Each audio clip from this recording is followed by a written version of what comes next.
प्यारे बच्चों नमस्कार, जय हिंद, वंदे मातरम। आप लोगों का गणित का जो पेपर है वो मैं लेकर आ चुका हूँ। जैसा कि मैंने आपसे प्रॉमिस किया था कि सभी बच्चों के लिए हम लेकर आएंगे ऐसी अपडेट जिसकी आपको इस समय 100% ज़रूरत है। तो आप लोगों के लिए मैं लेकर आ चुका हूँ। Both medium English and Hindi दोनों मीडियम का मैं बताने वाला हूँ। तो ये जो वीडियो है ये इंग्लिश मीडियम वालों के लिए है, ये भी आप याद रखना। वैसे हिंदी मीडियम वालों को भी मैं इसके जस्ट बाद में बता दूंगा, एक और वीडियो आएगा उसमें। आइए स्टार्ट करते हैं आपके पहले क्वेश्चन से। और ये रहा आपका पहला क्वेश्चन आपकी स्क्रीन के सामने। सभी स्टूडेंट्स ध्यान रखेंगे, देखिएगा यहाँ पर। सबसे पहला क्वेश्चन है आपका, choose the correct option and right. HCF 91 और 21 का HCF आपको बताना है। तो 91 और 21 का HCF option number D 7 correct हो जाएगा। इसके बाद में नेक्स्ट देखिएगा, The pair of equation x plus 2y plus 5 is equal to 0 and minus 3x minus 6y plus 1 is equal to 0 has, तो has no solution। इसमें आप लोगों को याद रखना has no solution, इसका कोई हल नहीं होगा। नेक्स्ट देखिएगा, the sum of the zeros of quadratic polynomial ax square plus bx plus c will be. तो इसमें आप लोगों को -b/a याद रखना रहेगा, -b/a। यहाँ पर answer option number C correct हो जाएगा। इसके बाद में आपका जो नेक्स्ट क्वेश्चन है वो आप देखिएगा, यहाँ पर ये रहा, the discriminant of the quadratic equation x square minus 4x plus 4 is equal to 0 is. तो इसमें आंसर के रूप में आपको 0 लिखना रहेगा। Option number C will be the correct answer. Next है number of tangents drawn at the point on circle. तो इसमें आप लोगों का आंसर नंबर 1 हो जाएगा। Option number 1 will be correct answer. Next देखिएगा, the distance between the point 0 and 5 and -5 and 0 is. इसका आप लोगों को क्या बताना है, डिस्टेंस बताना है, ठीक है, दोनों पॉइंट के बीच में। तो डिस्टेंस के रूप में आपको याद रखना रहेगा ये option number B 5√2 will be the correct answer. 5√2 आपका करेक्ट आंसर हो जाएगा।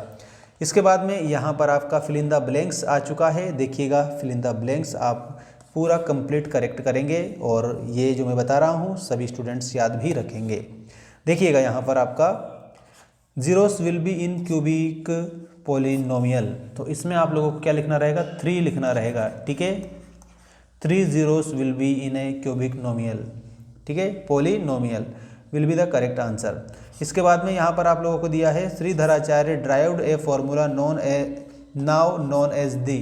तो वहाँ पर वो किस नाम से जाना जाता है, तो क्वाड्रेटिक फॉर्मूला आंसर करेंगे आप सभी स्टूडेंट्स। याद रखिएगा, जितना भी मैं करेक्ट आप लोगों को बता रहा हूँ सारा आप ऐसा कैसे लिख देंगे। तो इसमें आप लोगों को क्वाड्रेटिक फॉर्मूला आंसर में लिखना होगा। नेक्स्ट देखिएगा, the 10th term of AP 5, 10, 15 is. तो इसमें आप लोगों को कंप्लीट आंसर के रूप में लिखना रहेगा 50, ठीक है। इसके बाद में नेक्स्ट देखिए, ऑल ट्राइंगल्स आर सिमिलर। तो यहाँ पर इक्विलेटरल जो ट्राइंगल है वो सिमिलर होते हैं। तो इसमें आप लोगों को क्या लिखना है, देखिएगा, आप सभी के लिए मैं पूरा यहाँ पर लिख देता हूँ और आपको कंप्लीट ऐसा ही बता देना रहेगा। इक्विलेटरल जो ट्राइंगल्स होते हैं वो यहाँ पर आपके सिमिलर होते हैं। नेक्स्ट देखिएगा, the probability of a certain event is. Certain event की प्रोबेबिलिटी 1 होती है। नेक्स्ट देखिएगा, formula of area of the circle of radius R. अगर मान लीजिए, देखिएगा यहाँ पर आप लोगों से पूछा है formula of area of circle, ठीक है, इसकी रेडियस आर है, ठीक है। जब रेडियस आर है तो आप लोगों को याद रखना है, इसका आंसर हो जाएगा यहाँ पर आपकी स्क्रीन के सामने πr², ठीक है। πr² आपका करेक्ट होगा। अब पूरा आंसर मैंने दे दिया है, आप स्क्रीनशॉट ले सकते हैं सभी बच्चे, और चैनल को सब्सक्राइब जरूर करिएगा। देखिएगा, आपका जो match the column A with column B, first है sine square A plus cos square A. इसमें sine square A plus cos square A is equal to 1, इसमें आपको 1 लिखना रहेगा। इसके बाद में 10 90 डिग्री प्लस -1 माइनस ए। तो इसमें आप लोगों को आंसर के रूप में लिखना रहेगा कोट ए। इसका ऑप्शन नंबर जी से आप मिलान कर देंगे, बिकॉज ये ए से कैसे बना, तो देखो सेक स्क्वायर ए होता है -10 square A is equal to 1 होता है यदि, so 5 sec square A -10 square A is equal to 5, ऐसा आपको बनाना रहता है। इसके बाद में सेक यहाँ पर 5 सेक स्क्वायर ए -5 10 स्क्वायर ए, इसका क्या बनेगा, इसका आप लोगों को याद रखना रहेगा करेक्ट आंसर के रूप में ऑप्शन नंबर ए वाला है, इसमें आपको 5 आंसर करना रहेगा। ठीक है, वॉल्यूम ऑफ ए क्यूबॉइड, इसमें वॉल्यूम पूछा है, तो यहाँ पर आप लोगों को वॉल्यूम क्या बताना है, ये आप लोगों का ऑप्शन नंबर सी इसका वॉल्यूम हो जाएगा। ठीक है, और इसका वॉल्यूम का जो फॉर्मूला है वो आप सभी को याद करके जाना रहेगा, वैसे सबको याद होगा, कोई दिक्कत नहीं है। ठीक है, इसमें वॉल्यूम का जो फॉर्मूला है length into breadth into height. ठीक है, ये आप लोगों का फॉर्मूला हो जाएगा। ठीक है, तो ऐसा थोड़ा याद करके जाना, छोड़ना नहीं है, कुछ भी बिल्कुल भी नहीं छोड़ कर आना है आप लोगों को। देखिएगा, तो इसमें आप लोगों को क्या लिखना रहेगा, ये आपको ऑप्शन नंबर सी से मिलाना है। एरिया ऑफ ए स्क्वायर, तो एरिया ऑफ ए स्क्वायर क्या हो जाएगा, तो यहाँ पर ए स्क्वायर आंसर आपका हो जाएगा, ये रहा आपका ए स्क्वायर।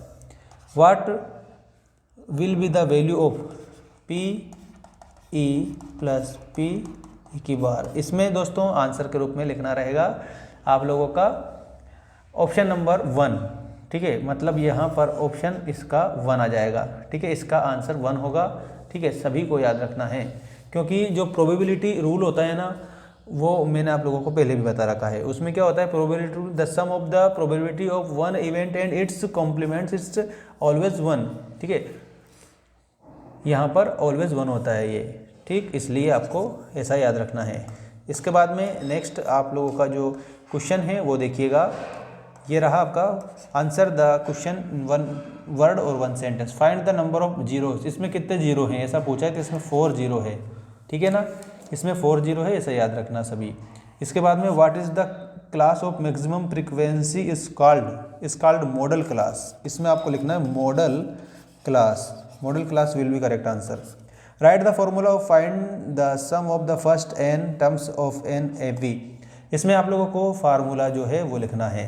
ठीक है, थर्ड वाले का जो फार्मूला है वो मैं यहाँ पर लिख रहा हूँ, देखिएगा। इसमें आप लोगों को ऐसे बनाना है, एस एन बराबर n/2, इसके बाद में 2a प्लस n-1d। ठीक है, ये आपका आंसर हो जाएगा सभी स्टूडेंट्स का। ठीक है, इसका ये फॉर्मूला। राइट द यहाँ पर right the definition of the angle of evaluation of angle की डेफिनेशन लिखना है। The angle between the horizontal line and the line of site when an observer looks upward. ठीक है, ये इसका डेफिनेशन हो जाएगा। इतनी लंबी चौड़ी डेफिनेशन है, याद करके जाना इसकी। ठीक है ना, इसकी डेफिनेशन याद करके जाइए सभी बच्चे। और what is called the common point of the tangent and the circle. तो इसमें आप लोगों को पॉइंट ऑफ कॉन्टैक्ट लिखना रहेगा। करेक्ट आंसर इसका मैं ऊपर लिख रहा हूँ, थोड़ा ध्यान रखिएगा। पॉइंट ऑफ कॉन्टैक्ट, ये आपका करेक्ट हो जाएगा। Write the formula for the volume of a cone.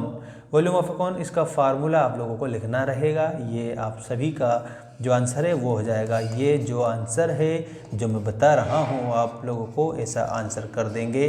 ये आंसर हो गया आप लोगों का। ठीक है ना, इसे कंप्लीट मैंने आपको बता दिया। ट्रू फॉल्स भी देख लीजिएगा सभी स्टूडेंट्स। देखिएगा, ट्रू फॉल्स में आप लोगों का फर्स्ट वाला ये रहा आपकी स्क्रीन के सामने। 10th term of एफी 10/7/4 is -17।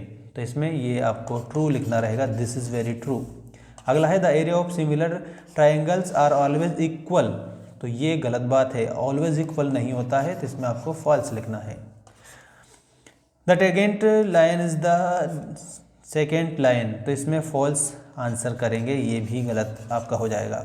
The volume of hemisphere is, तो यहाँ पर ये भी आप लोगों को बताना है फॉल्स। ठीक है, ये भी गलत है आपका। Length of an arc of A sector of angle, तो यहाँ पर ये जो है आप लोगों का ट्रू है, डेफिनेटली ट्रू है। The corresponding sides of 2 similar triangles are proportional, this is very true. तो इसमें आप लोगों को ट्रू आंसर करना है सभी बच्चों को। ठीक है, बाकी मिलते हैं नेक्स्ट वीडियो में। धन्यवाद, जय हिंद, वंदे मातरम।